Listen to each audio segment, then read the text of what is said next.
Joined with Brian Vollmer from Helix, lead singer of Helix. Band been together since 1974, 52 years. What does that mean to you when you hear that? Somebody says to you, man, you guys have been around for an awful long time. I grew up listening to you. What does that mean to you guys?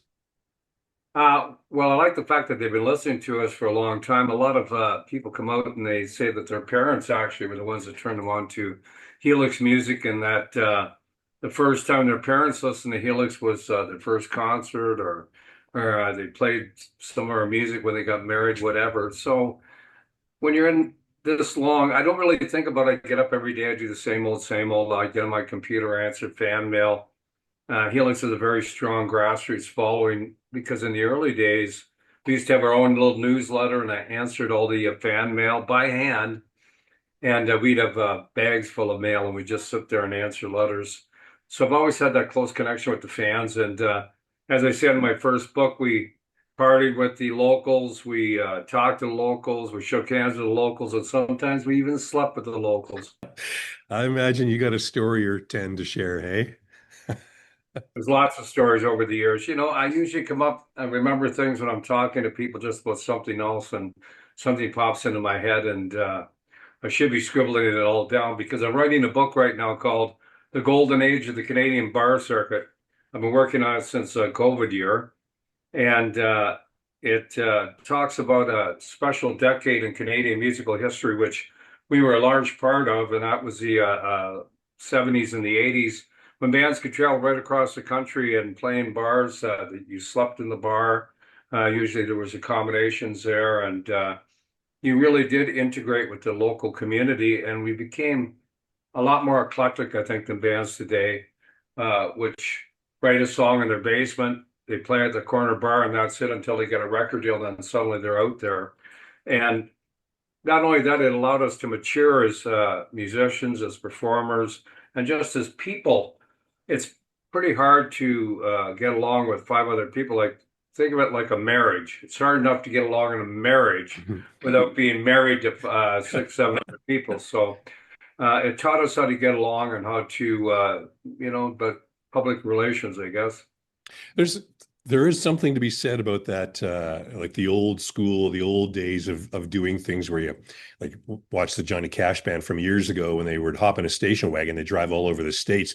Same thing with Canadian rock in the 70s and 80s, hop in a van, tour across Canada, all over the place, play the little bars and stuff. And there is something to be said about those formulative years for a band, isn't there? Well, the protocol back then was we'd start off in Waterloo, Ontario. That's where our agency was, which was called Dram Booking Agency. And we usually would go from Waterloo, and we drive all the way to Thunder Bay. Then we go Thunder Bay to Winnipeg, to Portage la Prairie. And then we go through Saskatchewan, Moose Jaw, Regina, Saskatoon, jump over to Calgary, Edmonton, Medicine Hat, Red Deer. We played in Lethbridge, and then over to BC, and all through the Okanagan Valley and Vancouver, Victoria, and then you work your way back, and it'd be three months on the road. And it broke up a lot of families, marriages, relationships. But that's the way you learned how to once again play your instrument, be a performer, and it tightened you up as a band. You were playing every night, 3 to 5 sets a night, with a Saturday afternoon matinee. So the 70s and 80s were really something for Canadian rock. You guys, Helix, you had Trooper, you had Loverboy, you had Red Rider, Harlequin, just to name a couple of those bands, April Wine. Um, do you sense that that's kind of gone, or is there more of that kind of coming back in no matter what genre, where Canadian music has kind of got that same sort of feel it did back in the 70s and 80s? I don't think you'll ever get that feel back because you just don't have bands traveling across the country in that situation anymore. The bar scene is largely dead. You got to remember back in 1974 when we started, there weren't too many other forms of entertainment. You either bowled or played pool or went to the hotel, and at that time, we maybe like a keyboard player.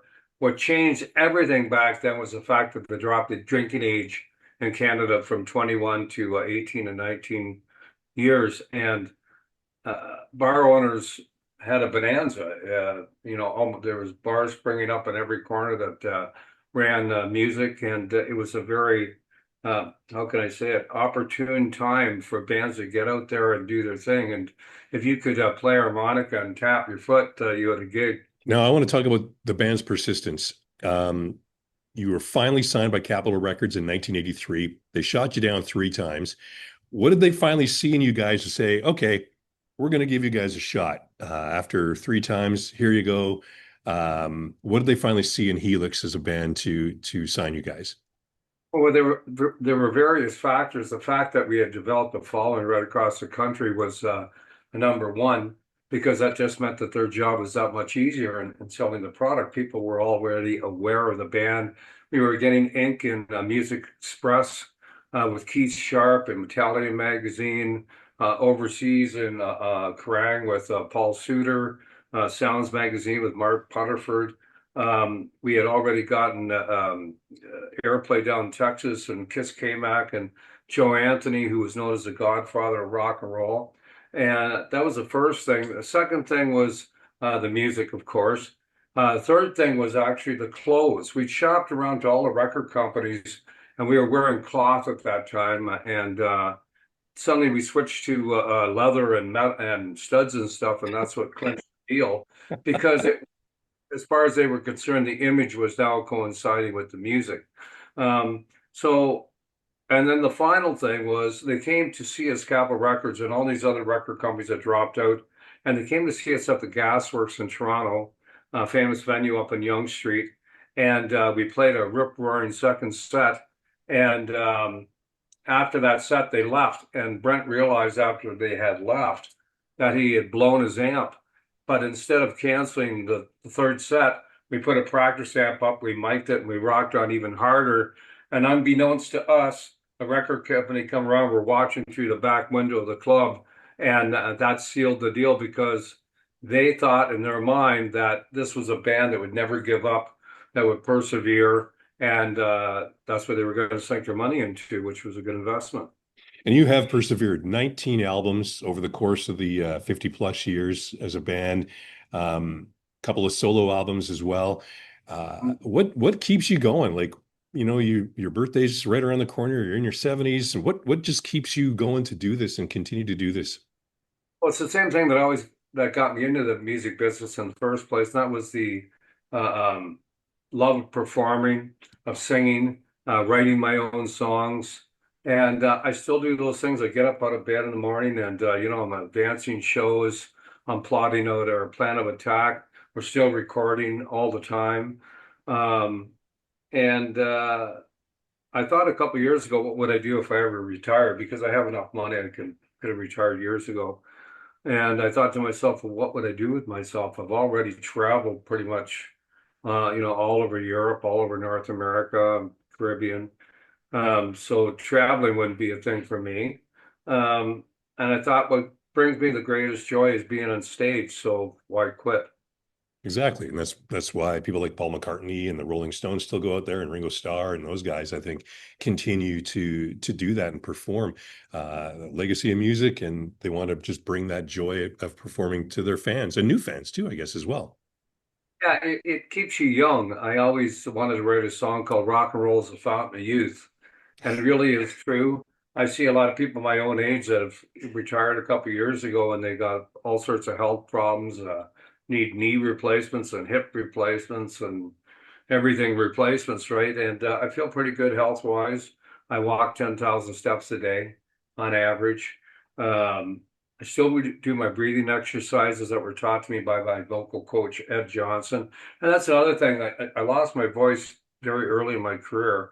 And my manager at the time sent me to a voice coach named Ed Johnson. He taught me, Daniel Lanois, Beverly D'Angelo, Andy Kerman, Gil Moore. And he taught the old method of singing called bel canto, bel voce, beautiful voice, which was invented by Leonardo da Vinci. And I teach it nowadays. One of my students is Tim Hicks. I've also taught the girls from Kitty, not to change necessarily the sound of their voice, but to make them able to sing every night and not lose their voice.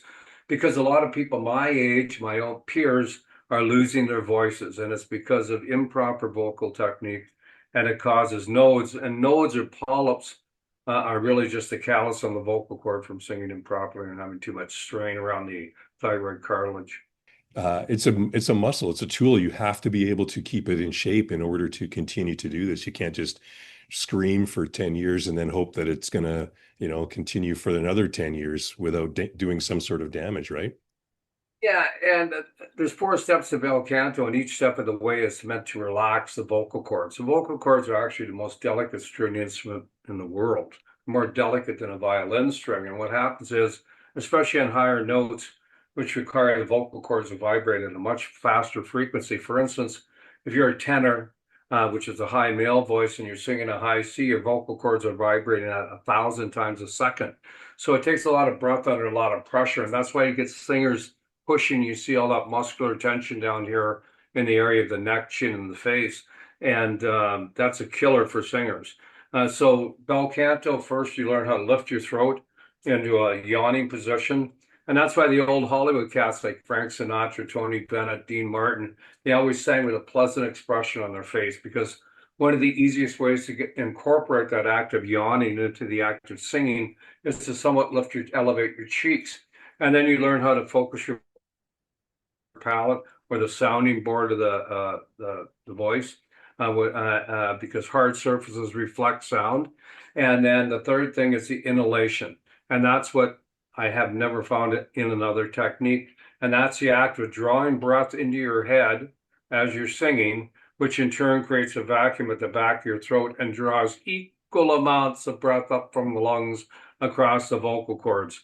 So instead of pushing across the vocal cords, you're drawing the breath up, and that takes the longest to learn. And then the last step is the hold of the breath, which is locking your diaphragm in a lowered position while you sing. So being able to obviously continue these tools or these methods to perform has extended your career probably many, many, many, many, many years, has it not? Well, I was told I would in 1976, that I would never sing again, Wow. and that's when I went for vocal coaching with Ed Johnson. Well, I'm glad I'm glad you did.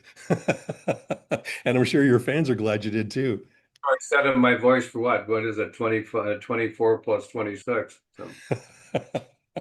All right, I got to ask about the video that came out in the 80s that looked like it was so much fun to shoot. Rock You. How much fun was that video to shoot? It looked muddy and messy and just everything. It was physically demanding. We did the video in the spring with Rob Corley from Champagne Productions. He did several of our videos back then. And it was done at the Toronto Brickyards off the Don Valley. And for that video, we were dressed in burlap sacks, and same with our feet. And the rock, we were on shale, so we were getting our feet cut, and it was very, very cold.